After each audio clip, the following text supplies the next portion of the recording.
So hello everyone, so andito kami sa mga souvenir shop dito sa may Vatican.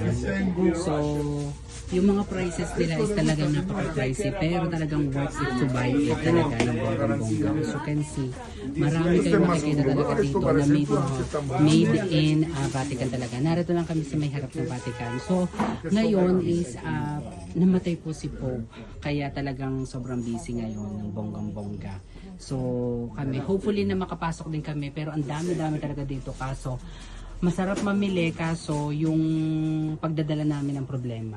Diba? So yung ganyan. So dito mas mura yung mga ganyan. Gusto ko sana makabili pa, diba? Kaso yung pagbibitbit, yun ang inaano ko. Diba? So, ang owner ay yan. Yan ang owner siya. So yan, marami kami nabili diyan. Pati Rosa, tingnan mo yun sa akin. Yan ha. Yun, mas mura-mura ng konti. Yan. So ito, 35 muchos gracias ito.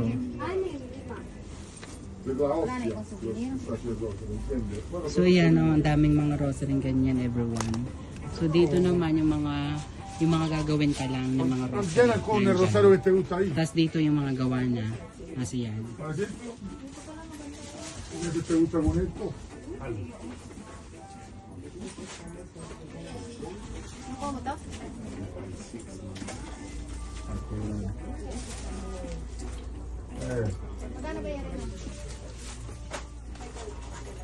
terminato. Ah, aspetta un momento. Te gusta de matite? Original. Questa è originale le matite, la pietra delle matite.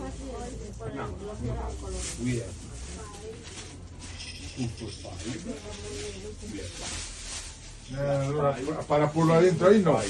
Lo puoi tomare con la funda.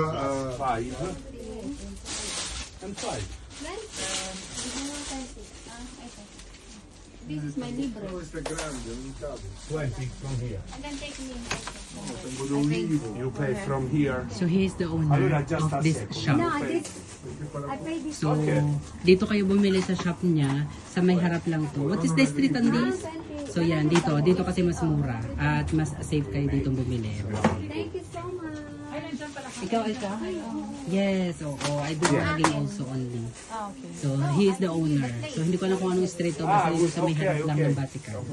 You pay separate. So mas makakamenas kayo dito, mas makakales dito lang. Pagdating nyo lang, sa terminal lang naman dyan sa may parang King George.